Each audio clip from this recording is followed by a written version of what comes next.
Buenos días, participantes. Espero se encuentren bien esta mañana. Bienvenida a esta actividad síncrona número 2. Como quedamos, en la clase pasada vimos los contratos, qué significaba qué, cuál es esa definición que está dentro de del mundo de los contratos. Aparte de eso, bueno, vimos también lo que establece pues la teoría general de las obligaciones, cuáles son esas obligaciones de acuerdo a nuestro Código Civil venezolano, que están establecidas. Este, vimos cómo en cada instante de nuestra vida vamos a tener presente que vamos a tener que cumplir con una obligación, ya sea por ley o sea porque se genera a través de otras situaciones o de terceros. Vimos la definición del contrato, que en el artículo 1133 nos dice que es la relación jurídica que hay entre dos o más personas para transar, transformar, extinguir eh, eh, obligación, para extinguir esa prestación, para extinguir ese objeto del derecho civil, del derecho de particulares, de derechos que involucran las acciones entre personas. Hablamos la clase pasada de esos elementos que conforman tanto el derecho real como el derecho privado, el derecho civil, el derecho de persona, el derecho real en cuanto al sujeto activo, pasivo y el objeto, la cosa. En el derecho real, el sujeto activo es el dueño de esta cosa, el propietario, de acuerdo al artículo 115 de la Constitución de la República Bolivariana de Venezuela. Y un sujeto pasivo, que es el que va a demostrar de buena fe que ese ciudadano, ese sujeto procesal, es dueño de la cosa que estamos planteando, que es dueño del objeto del derecho real. En cambio, el derecho de personas, vimos que hay también un sujeto activo, un sujeto pasivo y un objeto. Pusimos ejemplos, por ejemplo, el del acreedor y el deudor, como sujeto activo el acreedor, como sujeto pasivo el deudor, y en todos estos ejemplos que podamos dar sobre, y en los contratos nominados e innominados, va a aparecer una figura jurídica que es el objeto de este derecho civil, que es la obligación, que es la prestación. La relación jurídica entre dos o más, donde nace un vínculo jurídico entre las partes que conforman esta situación civil como tal. Ahora bien, cuando incumplimos, cuando vamos a hablar de, también hablamos del 1185 sobre el hecho ilícito. Cuando incumplimos con una obligación, nace una manera de darle cumplimiento, una consecuencia jurídica del incumplimiento de estas obligaciones, que puede ser a través de forma contractual o responsabilidad civil extracontractual. Es lo que vamos a dilucidar el día de hoy. La responsabilidad civil. ¿Qué se entiende por responsabilidad civil? Es la obligación que nace de una persona en cuanto se incumple con una situación jurídica donde se comprometieron.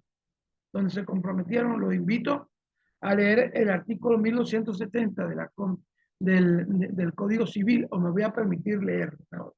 Vamos a buscar el 1270.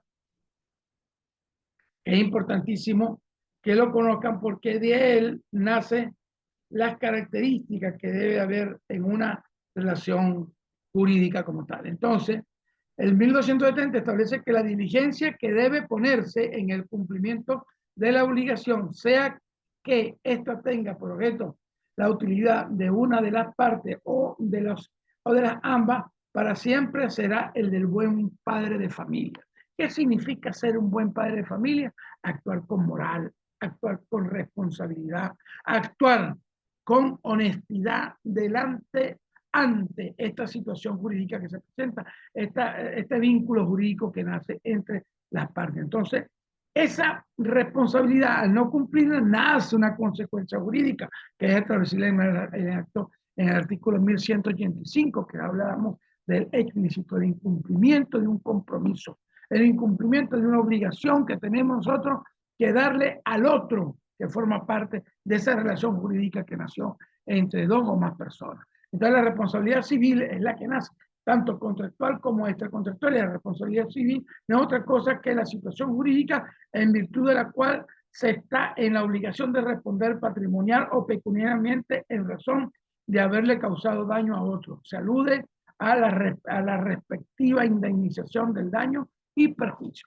Lean esta parte, investiguen sobre el daño, investiguen sobre la culpa, investiguen sobre la parte culposa de cuando se incumple una obligación. Ahora bien, esta responsabilidad, ¿cuál es el objeto de la responsabilidad civil? No es otro que resarcir, reparar, restablecer el equilibrio entre el patrimonio que se perdió de una de las partes por incumplimiento de la otra parte. Se disminuye ese patrimonio como tal. Ahora bien, ¿en qué consiste la responsabilidad civil contractual? Es la obligación de reparar el daño proveniente del incumplimiento culposo, siempre tiene que ser culposo, porque se presume que en el derecho civil todas las actuaciones son de buena fe. Culposo, derivadas de un contrato. En este caso, el término contrato está empleado de un modo genérico que comprende no solo al contrato en sí mismo, sino también todo acto convencional mediante el cual un sujeto de derecho asume una obligación. O sea, que no hay necesidad de un contrato. O sea, cuando hablamos del 1270, establecemos que esa obligación tiene que cumplirse con responsabilidad, tiene que cumplirse con honestidad, tiene que cumplirse con el miramiento del cumplimiento de la ley como tal. Por eso que establece que de ese 1270 establece que toda obligación debe ser cumplida como un buen padre de familia. Vamos a conseguir también en este mundo del incumplimiento de las obligaciones, ya lo vimos en forma contractual, que todo nace sobre el incumplimiento de un contrato, también nacen las responsabilidades extracontractuales, las responsabilidades que nacen por el incumplimiento de una obligación, ya sea por hecho propio o por hecho ajeno. Entonces la responsabilidad extracontractual, delictual o alquiliana puede definirse como aquella que existe cuando una persona causa, ya sea por sí misma o por medio de otra, de la que responde o por cosa de su propiedad que posee, un daño a otra persona respecto a la cual no estaba ligada por un vínculo obligatorio anterior relacionado con el daño producido. Entonces, ¿qué nace de esta responsabilidad extracontractual? Es que va a ser por hecho propio o por hecho ajeno. Vamos a tener esas dos modalidades. Cuando es por hecho propio, se denomina el principio de responsabilidad personal, lo que implica que solo puede haber responsable a una persona de sus propios hechos. Es decir, no es una cosa ni un animal. O sea, yo soy responsable, yo incumplí con el contrato y soy responsable de cumplir con la obligación de resarcir, así como lo establece el 1185 del Código Civil, como ya lo trabajamos. ¿Y en qué consiste este artículo 1185? El que con intención o por negligencia o por imprudencia ha causado un daño a otro, está obligado a repararlo. Debe igualmente repararlo quien haya causado un daño a otro excediéndose en el ejercicio del derecho o los límites fijados por la buena fe o por el objeto en vista del cual se ha conferido este derecho. Las obligaciones, los asuntos de las obligaciones deben cumplirse exactamente como se ha contraído. Si estoy bajo un contrato, debo cumplirla como está, como están establecidas en cada una de sus cláusulas, en cada uno de sus acuerdos, en cada una de sus convenciones. Responsabilidad por hecho ajeno, vamos a encontrar la responsabilidad por hecho ajeno, en la cual se causa directamente responsable a una persona que está bajo el cuidado de otra.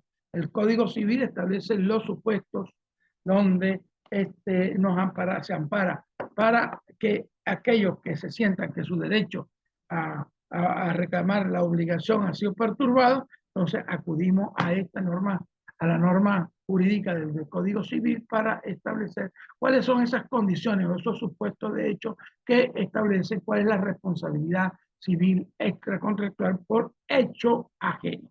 Pero vamos a encontrar que hay por personas que están bajo nuestro cuidado o cuando causan daño a terceros. Un ejemplo, por ejemplo, un adolescente que agarró inconscientemente, se llevó el vehículo de nuestra propiedad, le causó un daño a otra persona, entonces tenemos que nosotros responder por eso. Igualmente cuando están, por ejemplo, los animales, los perros, un perro que está bajo nuestra custodia, nuestro cuidado y va y muerde a otra persona. O una casa que tiene un desperfecto, una persona pasó, cayó una teja y le rompió la cabeza y lamentablemente tiene que este, cumplir con esa obligación por el hecho ajeno. El 1190, le invito a que revisen el artículo 1190 del Código Civil, donde establece esa responsabilidad civil que tiene el padre, la madre o aquellos que tengan la tutoría de algún adolescente o niño, los preceptores, los artesanos que causen daño ocasionándole éxito sus alumnos o aprendices que estén bajo su, en ese momento bajo su custodia, bajo su dirección como tal. Así que los invito a que sigan investigando, los invito a que sigan trabajando en función de aumentar, crecer en conocimiento, crecer en el conocimiento de ese derecho civil que es tan importante, igual que el derecho penal. Bueno, todos los derechos son importantes, todos los derechos porque debemos conocerlos, porque nosotros como profesionales de derecho también somos asesores, también representamos o también podemos fungir como la parte acusadora en un determinado caso. Así que muchas gracias por su atención. Estamos completamente de orden. Recuerden que están recibiendo material constante por la mensajería del espacio del facilitador. Igualmente, cualquier asunto que, cualquier incomodidad que se presente o incongruencia o cualquier desacierto que tengan en la elaboración de las actividades sumativas y necesiten una asesoría, estamos completamente a la orden por la mensajería de texto. Les recuerdo, como se lo dije al principio, en nuestro primer encuentro síncrono, que la primera instancia que existe para resolver los asuntos somos nosotros los tutores. Si no podemos subir, este servidor o cualquiera de nosotros va a ir al coordinador para tratar de resolver su situación. Porque el éxito de ustedes es el éxito de todos nosotros y el éxito de todos nosotros es el éxito de la Universidad Bicentenaria de Aragua. Así que UBA somos todos. Gracias por su atención. Estamos completamente a la orden.